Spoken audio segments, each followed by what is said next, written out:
तो वो टेबल है और उसके साथ हमें कुछ रूल्स पढ़े थे।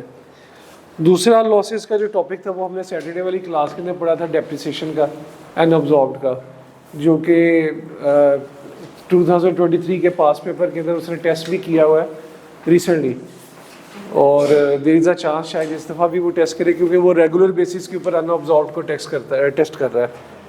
एक दो और क्वेश्चन है पास पेपर के, उसमें भी उसने से टेस्ट किया है। और तीसरा उसका आज हम पढ़ेंगे जो कि लास्ट है लॉसेस का topic, this is foreign losses, जो कि आपके आ रहे हैं पेज नंबर 102 पे।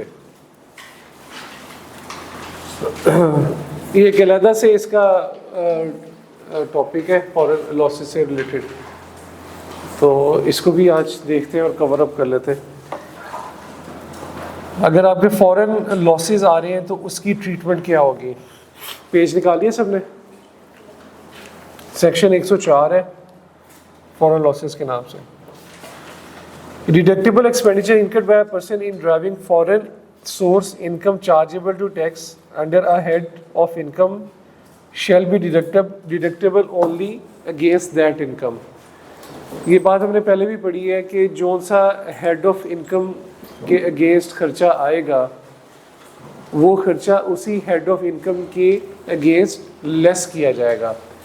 तो अगर वो फॉरेन सोर्स से रिलेट कर रहा है तो फॉरेन सोर्स इनकम थी, फॉरेन बिजनेस था, तो फॉरेन बिजनेस का खर्चा फॉरेन बिजनेस की इनकम से ही लेस किया जाएगा। तो ये पहले भी एक दो हम पढ़ चुके हैं। तो जिस रेलिवेंट हेड ऑफ इनकम का एक्सपेंस है वो उसके अगेंस्ट डिडक्ट करेंगे, और अगर वो फॉरेन का है तो वो फिर सिर्फ फॉरेन से ही उसकी डिडक्शन होगी। If the total deductible expenditure refer to in subsection 1, जो इसने भी ऊपर बात की उसकी कह रहा है कि अगर ये वाला खर्चा exceed the total foreign source income for a tax year, income से बढ़ जाए, यानी कि फॉरेन सोर्स इनकम में बिजनेस का खर्चा, आपकी दो सोर्सेज ऑफ इनकम है ना, एक पाकिस्तान सोर्स इनकम है, एक फॉरेन सोर्स इनकम है। फॉरेन सोर्स इनकम में इनकम फ्रॉम बिजनेस की बात करें मिसाल के तौर पे, अगर इसका एक्सपेंस पहले से बताया था कि जिसका हेड होगा वो जिसका खर्चा होगा वो उसी हेड की इनकम से लेस होगा। अगर Pakistan source income from business है तो उसका खर्चा उसके हेड ऑफ इनकम से लेस होगा, और अगर वो फॉरेन में इनकम फ्रॉम बिजनेस है तो फॉरेन का खर्चा इसके अगेंस्ट लेस होगा। तो यहाँ पे वो बात कर रहा है अगर फॉरेन का एक्सपेंस जो है ये एक्सीड कर जाता है इसकी इनकम से, इसकी इनकम कम है और एक्सपेंस ज़्यादा है, तो फिर ऑब्वियसली ये क्या आ जाएगा, क्या आ जाएगा, लॉस हो जाएगा ना। तो ये वही वाली बात बता रहा है कि exceed the total foreign source income for a tax year chargeable tax under a head of income the foreign herein refer to as a foreign loss, तो उसको आप फॉरेन लॉस कहेंगे। सही है। The foreign loss shall be carried forward to the following tax year and set off against the foreign source income chargeable to tax under that head in that year, and so on. But no foreign loss shall be carried forward to more than 6 tax years immediately succeeding the tax year for which the loss was computed. 6 साल से ज़्यादा अरसे के लिए जो वो foreign loss है वो उससे ज़्यादा कैरी फॉरवर्ड नहीं किया जा सकता, उसके बाद वो डेड हो जाएगा। इससे पहली वाली जो लाइन उसने बात की है that is total crux of the topic, कि अगर आपका फॉरेन लॉस आ रहा है उसको आपने कैरी फॉरवर्ड कर देना है, ठीक है, उस साल में एडजस्ट नहीं करना। अगर आपका किसी हेड ऑफ इनकम के अगेंस्ट फॉरेन लॉस आ रहा है उसको उस साल में एडजस्ट नहीं करना, बल्कि क्या कर देना है, कैरी फॉरवर्ड कर देना, और अगले साल में सेम हेड ऑफ इनकम के अगेंस्ट एडजस्ट करना। ठीक है। तो इसका बड़ा सिंपल सा रूल है कि अगर आपके पास सैलरी है, इनकम फ्रॉम सैलरी है, इनकम फ्रॉम बिजनेस है, इनकम फ्रॉम प्रॉपर्टी है, सारी फॉरेन सोर्स है, ये फॉरेन सोर्स इनकम की बात कर रहा हूँ। इनकम फ्रॉम अदर सोर्स है, और कौन सा है, income from capital gain, income from capital gain. आपकी सैलरी आ रही है 100 से बिजनेस आ रहा है आपके पास 50 से, प्रॉपर्टी आ रही है आपके पास 25 से, ये for the year 2023, tax year 2023। Income from other source में आपके पास 10 का लॉस आ रहा है, कैपिटल गेन में भी आपके पास 10 का लॉस आ रहा है। ये 2023 उसी साल की बात है। तो एज पर दिस ट्रीटमेंट क्या करेंगे, टैक्सेबल इनकम क्या बनेगी 2023 की?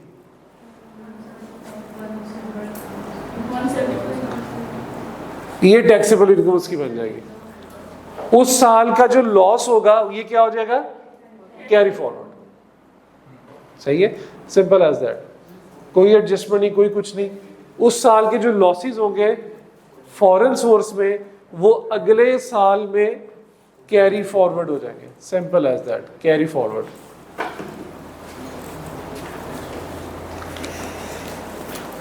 तो ये इसका एक बेसिक कॉन्सेप्ट है कि फॉरेन सोर्स इनकम के अंदर आपका जिस साल में अगर लॉस आ रहा है उस साल का जो लॉस है वो अगले साल में कैरी फॉरवर्ड कर दिया जाएगा,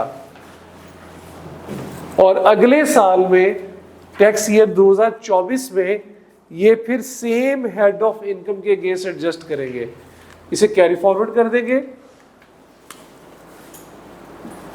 and will be adjusted against same head of income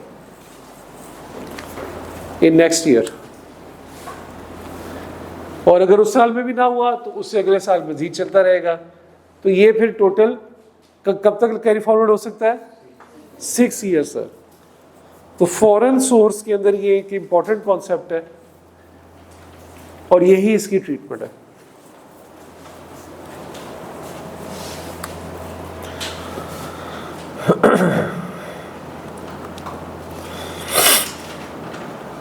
अभी अगर इसके अंदर थोड़ा सा इसको मजीद इसी को चले आगे कर लेते हैं ताकि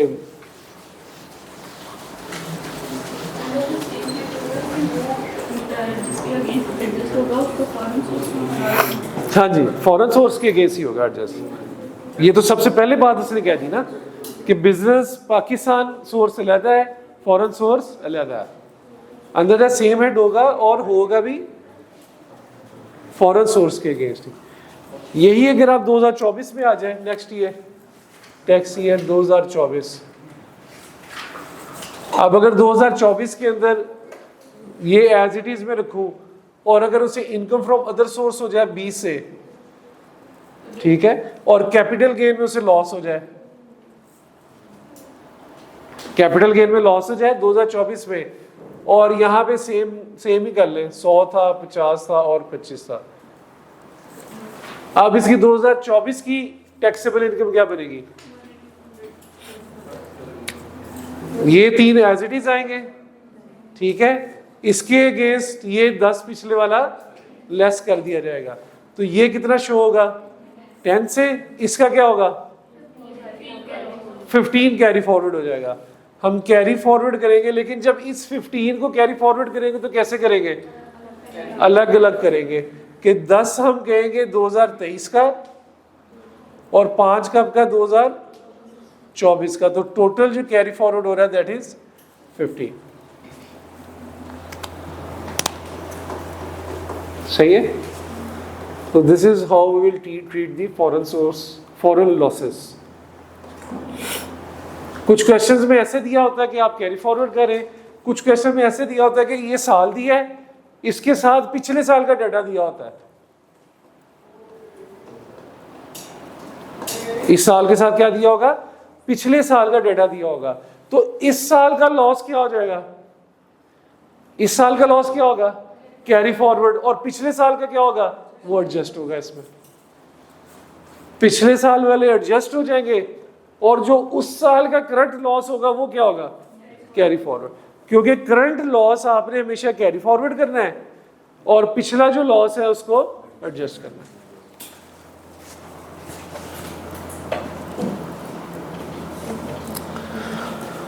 Where a taxpayer has a foreign loss carry forward for more than one tax year, the loss for the earliest year shall be set of first. ये तो बताने की जरूरत नहीं, ये तो अभी हम बार बार इसी चीज को पढ़ते आ रहे हैं। सेक्शन 77, ये कौन सा सेक्शन है? 67 सॉरी, ये कौन सा है? ये वो अपोर्शनमेंट ऑफ डिडक्शन वाला है, एक्सपेंसेस का। पढ़ा था ना बचपन में कि खर्चे कंबाइन होते हैं तो उनको अपोर्शन किया जाता है, ठीक है? छोटे होते पढ़ी थी बात ये, बस ये वही वाली बात है। Section 67 shall apply for the purposes of this section on the basis that income from carrying on a speculation business is separate head of income। पहली बात तो उसने वही क्लियर की कि स्पेकुलेशन का जो बिजनेस होगा वो एक सेपरेट हेड ऑफ इनकम के तौर पे देखा जाएगा। ये हम नॉर्मल में भी ऐसे ही करते हैं, फॉरेन सोर्स इनकम ना भी हो, पाकिस्तान सोर्स इनकम भी हो, तो हम स्पेकुलेशन बिजनेस को हमेशा अलग ही ट्रीट करते हैं। तो यहाँ पे लेकिन उसने मजीद क्लैरिटी दे दी। दूसरा, foreign source income chargeable under a head of income including the head specified in the clause A shall be a separate head of income. यहाँ बी पॉइंट को थोड़ा सा क्लियर करके लिख ले। ये यहाँ पे ये कहना चाह रहा है कि फॉरेन सोर्स इनकम अलहदा है और पाकिस्तान सोर्स इनकम अलहदा है, ठीक है? पाकिस्तान सोर्स इनकम के खर्चे पाकिस्तान सोर्स इनकम के अगेंस्ट ही एडजस्ट होंगे और फॉरेन सोर्स इनकम के खर्चे फॉरेन सोर्स इनकम के अगेंस्ट ही एडजस्ट होंगे। हाँ, सेक्शन 67 कब लगेगा? अगर उन्होंने कोई ऐसा खर्चा कर दिया है जिसका फायदा पाकिस्तान सोर्स इनकम को भी हो रहा है और फॉरेन सोर्स इनकम को भी हो रहा है, तो फिर उस कंबाइंड खर्चे को उन दोनों में क्या करेंगे?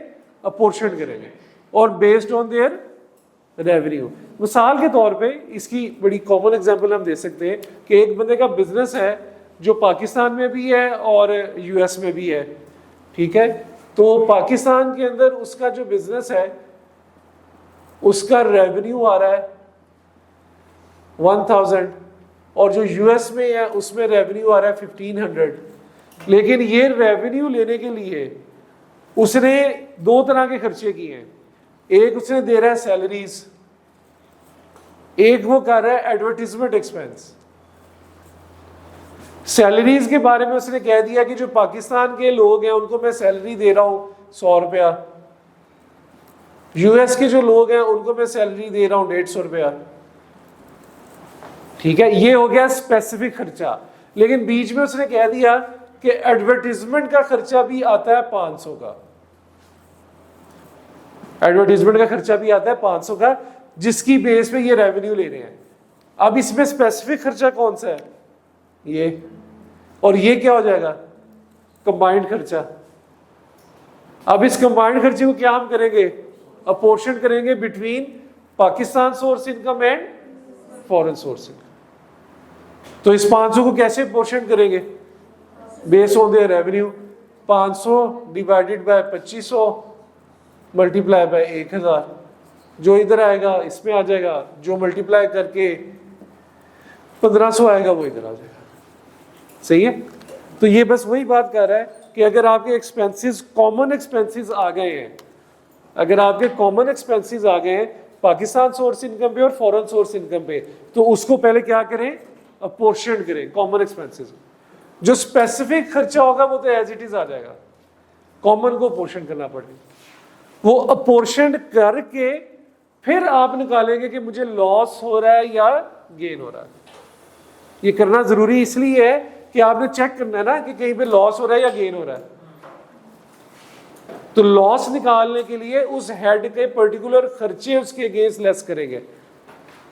तो स्पेसिफिक खर्चे के साथ अब आप यहां निकालेंगे, ये जरा निकालें, ये बताइएगा जरा 2500 से मल्टीप्लाई 1000 से मल्टीप्लाई करें, जो मर्जी करके एक बता दें। ये कितना है? ये कितना आ जाएगा? 2200 इधर आ जाएगा और 300 इधर आ जाएगा।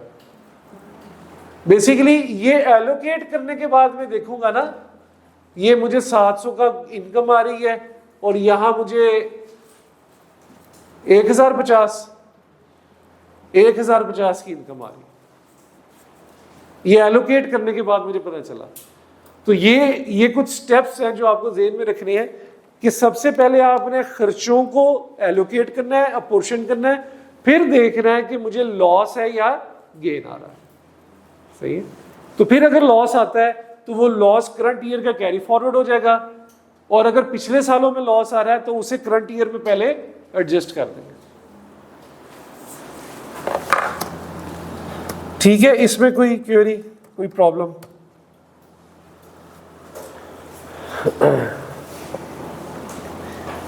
Loss incurred by an AOP shall not be available for its members, and the AOP shall carry forward its loss in the subsequent years in the normal manner. ये जो AOP के लॉसेस हैं, ये हम AOP इंशाल्लाह आज start करेंगे जब मेरे पास लग रहा टाइम मिल जाए। तो बहरहाल AOP हम आज स्टार्ट करेंगे, तो फिर तभी हम पढ़ेंगे AOP के लॉसेस के बारे में वो क्या कहता है। बाकी ये फॉरेन से रिलेटेड आपका ये टॉपिक यहाँ ख़त्म है। तो लॉसेस जो थे, बेसिकली लॉसेस का चैप्टर अब हमारा ख़त्म हो चुका है। लॉसेस को हमने 3 हिस्सों में किया है। सबसे पहले एक वो जो टेबल आप लोगों को शेयर किया था वो था, दूसरा डेप्रिसिएशन का कॉन्सेप्ट था अनअब्जॉर्ब्ड का, और तीसरा ये फॉरेन सोर्स का। तीनों ही बहुत इंपॉर्टेंट है, तीनों ही बार बार पेपर्स में पूछता है, और लॉसेस की कैरी फॉरवर्ड की टेक्निक्स और वो अनअब्जॉर्ब डेप्रिसिएशन की एलोकेशन की टेक्निक को उसने पिछले 3 सालों में ज़्यादा दफ़ा पूछना शुरू कर दिया है। ठीक है, क्योंकि उसको भी पता है कि स्टूडेंट ये लॉसेस को थोड़ा कम पढ़ के आते हैं, तो इस वजह से वो इन एरियाज़ को ज़्यादा फोकस कर रहा है।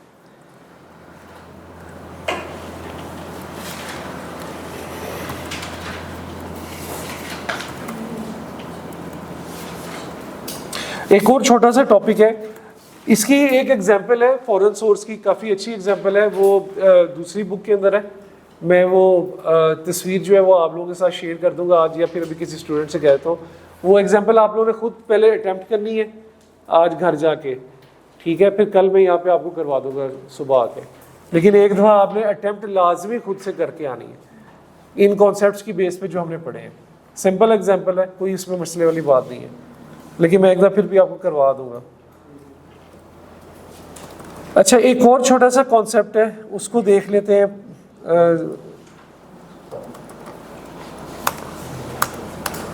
ये आ रहा है आपके पास पेज नंबर जी, it is on page number 24।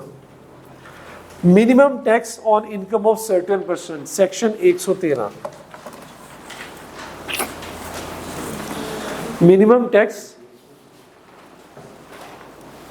Section 13। हमने कुछ पढ़ा था कि जो टैक्स है, हमने कुछ पढ़ा था कि जो टैक्स है उनकी कई दुनिया है, जिसके अंदर हमने एक पढ़ी थी NTR है, नॉर्मल टैक्स रिजीम। एक हम उसके अंदर पढ़ते आए FTR, फिर FTR क्या ही एक पोर्शन है सेपरेट ब्रॉक इनकम के नाम से। ठीक है, उस टाइम पे मैंने शायद आपको बताया था कि एक और टैक्स की दुनिया है जिसे हम MTR भी कहते हैं, लेकिन तब मैंने आपको पढ़ाई नहीं थी कि ये वक्त के साथ साथ आगे जाके पढ़ाएंगे। जैसे जैसे आप मज़ीद बड़े होते रहेंगे वैसे वैसे बर्डन डालते रहेंगे, लेकिन पता नहीं बड़े हुए हैं कि नहीं, मैं बर्डन डाल रहा हूँ। सही है। तो मिनिमम टैक्स एक टैक्स की दुनिया है, ये कुछ लोगों पे लगती है on certain person minimum tax. पहले ये जानते हैं कि वो सर्टेन पर्सन कौन है जिन पे ये मिनिमम टैक्स लगेगा। ठीक है, ये इसके लिए इसने 1 नंबर पैराग्राफ में बताया है कि ये सेक्शन अप्लाई किस पे होगा। This section shall apply to a resident company, एक रेजिडेंट कंपनी पे, एन इंडिविजुअल पे, एक इनफरादी शख्स पे, हैविंग टर्नओवर, ऐसे नहीं होना, ऐसे काम में बनना ही नहीं है, having turnover of 100 million rupees or above in the tax year 2017 और in any subsequent tax year। Individual का, किसी का 100 मिलियन या उससे ज्यादा टर्नओवर हो। इंडिविजुअल के केस में क्या है, 100 मिलियन से ज्यादा या उसके बराबर। An individual having turnover 100 million or above। Individual के केस में जिसका 100 मिलियन या उससे ज्यादा क्या हो, टर्नओवर, प्रॉफिट हो टर्नओवर हो, टर्नओवर की बात कर रहा है यहाँ पे। टर्नओवर किसे कहते हैं? सेल्स को कहते हैं, है ना यार, इसे बाद में कर लेना, इधर ही रुक जाओ, ठीक है। टर्नओवर किसको कहते हैं? रेवेन्यू को। तो 100 मिलियन या उससे ज्यादा का जिसका टर्नओवर हो वो आपका इंडिविजुअल इस कैटेगरी में फॉल करेगा। कंपनी के केस में उसने क्या कोई लिमिट लगाई है? क्या कहा है सीधा सीधा? Resident company. तो कंपनी के केस में उसने कोई लिमिट नहीं लगाई, ये सिर्फ रेजिडेंट कंपनी का। अच्छा आगे चले, दो बातें हो गई। एंड एओपी एक association of person having turnover of 100 million और above in the tax year 2017 और in any subsequent tax year. AOP के केस में भी यही है, इंडिविजुअल या एओपी जिसका 100 मिलियन या उससे ज्यादा का टर्नओवर होगा, ठीक है। बस ये 3 लोग हैं जो सर्टेन पर्सन है जिन पे मिनिमम टैक्स अप्लाई हो रहा है। इंडिविजुअल या एओपी जिसका 100 मिलियन या उससे ज्यादा का टर्नओवर है, रेजिडेंट कंपनी पे तो अप्लाई होगा ही होगा, सही है।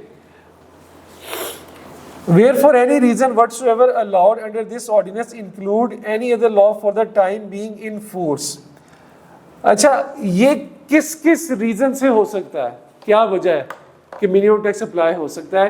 कि उनको जो टैक्स है वो मिनिमम टैक्स देना पड़ रहा है, एनटीआर के मुताबिक नहीं देना पड़ रहा, ठीक है ना।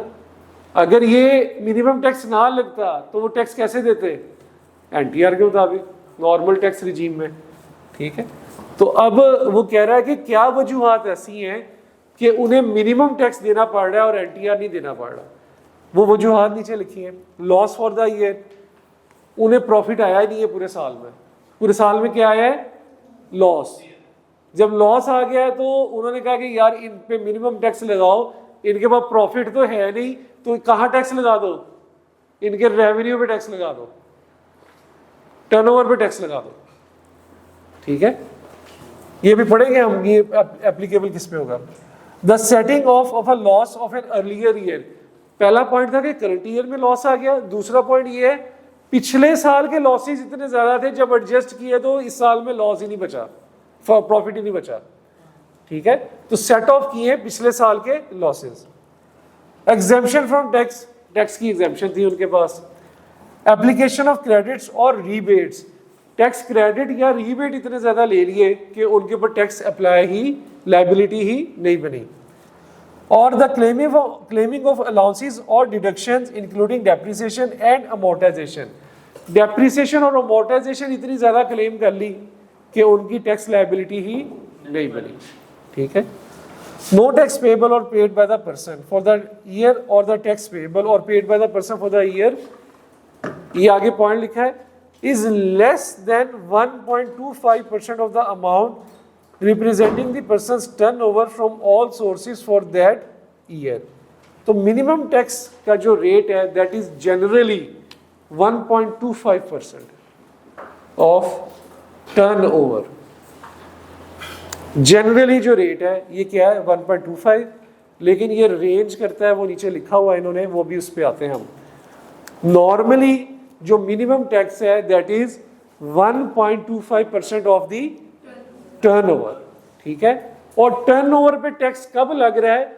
जब उसके पास करंट ईयर पे प्रॉफिट्स या टैक्सेबल इनकम कोई नहीं है, ठीक है। और टैक्सेबल इनकम ना होने की क्या वजूहात है? ये 4 जो उसने लिख दिए कि हो सकता है वो लॉस में आ गया, हो सकता है कि पिछले साल के लॉस कैरी फॉरवर्ड किए हो सकता है उसने डेप्रिसिएशन बहुत ज्यादा क्लेम कर ली हो सकता है उसने टैक्स क्रेडिट्स बहुत ज्यादा क्लेम कर ली हो, रिबेट्स मिल गए हो, ठीक है। तो ये वजूहात है जिसकी वजह से उससे नहीं हो सकता। आगे चलें। For the purpose of this subsection the expression tax payable और paid does not include tax already paid और payable in the respect of deemed income which is assessed as final discharge of the tax liability. वो कह रहा है कि इसके अंदर deemed income का कॉन्सेप्ट नहीं है। टैक्स पेएबल के अंदर ये नहीं होगा कि जी पहला डीम्ड इनकम के तहत टैक्स दिया हुआ है, वो इसमें एडजस्ट नहीं करेंगे। मिनिमम टैक्स वो है जो आपको हर हालत में देना है, इसके अगेंस्ट एडजस्टमेंट नहीं होगी। Where this section applies the aggregate of the person's turnover as defined in subsection 3 for the tax year shall be treated as the income of the person for the year chargeable to tax। कहते हैं जहां पे minimum tax लग गया वहाँ पे turnover को उसकी इनकम कंसिडर किया जाएगा। ये आसान अल्फाज में वो ए पॉइंट में ये कहना चाह रहा है कि जिसके ऊपर मिनिमम टैक्स लग गया वहाँ पे टर्नओवर को उसकी इनकम शुमार किया जाएगा। तो सर ये डिडक्शंस और टैक्स क्रेडिट्स का फायदा फिर क्या है? टैक्स तो बनता नहीं। बस वो इसके ऊपर आगे लॉ ने उसको रिस्ट्रिक्ट कर दिया कि आपने इतना टैक्स देना ही देना है, ठीक है। अब उसको आगे जाके पढ़ेंगे कि उसके तहत क्या था और इसके तहत क्या और कैसे इस चीज़ों को वो हैंडल करेगा। The person shall pay as income tax for the year instead of the actual tax payable, minimum tax ranging from 0.2% to 1.25% for different categories of person. इसकी रेंज 0.2 से 1.25 है, लेकिन जनरली ये कितने पे अप्लाई होता है? That is 1.25% of the turnover. अच्छा, इसको थोड़ी सी क्लैरिटी लेने के लिए नीचे एक छोटी सी एग्जांपल दी है, पहले उसे देख लें।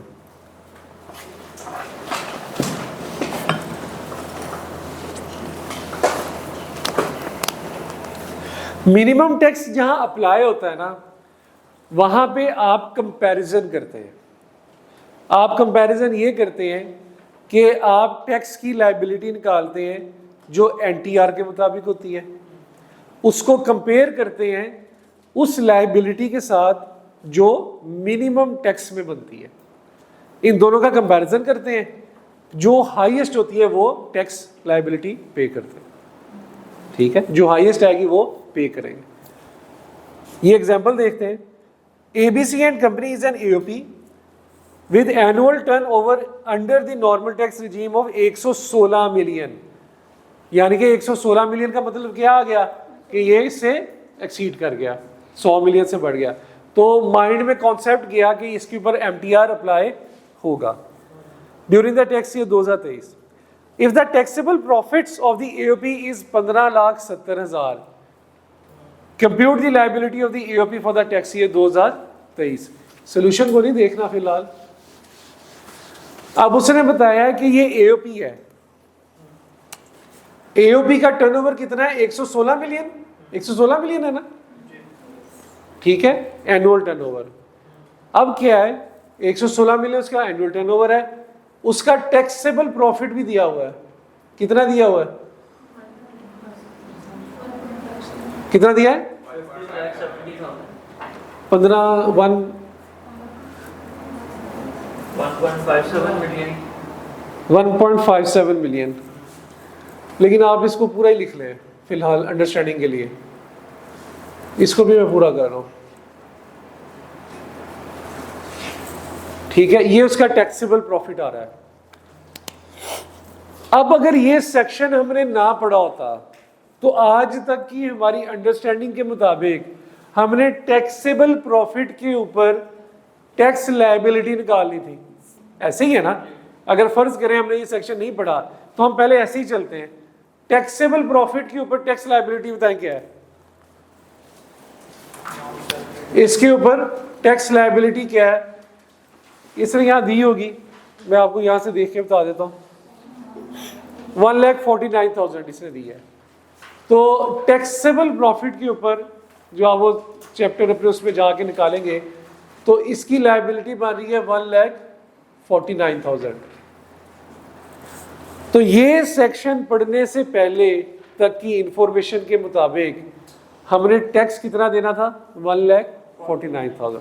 लेकिन क्योंकि आज हमने ये मिनिमम टैक्स को पढ़ लिया तो इसमें हमने देखा यार ये 100 मिलियन से ऊपर है भी एओपी है, तो इस पे मिनिमम टैक्स पे करना है टर्न ओवर के मुताबिक, दैट इज 1.25%।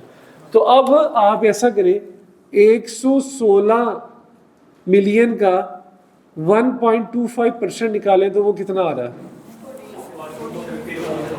1450,000। अब हम क्या करेंगे, कंपैरिजन करेंगे कि एनटीआर के मुताबिक जो टैक्स देना था वो 1,49,000 था, मिनिमम टैक्स रिजीम के मुताबिक जो टैक्स देना था वो 14,50,000 था। तो अब क्या करेंगे कि मिनिमम टैक्स चूंकि इसमें अप्लाई होता है तो टैक्स देंगे मिनिमम टैक्स के मुताबिक। देना कितना चाहते थे हम देना कितना चाहते थे 1,49,000, दे कितना दिया 14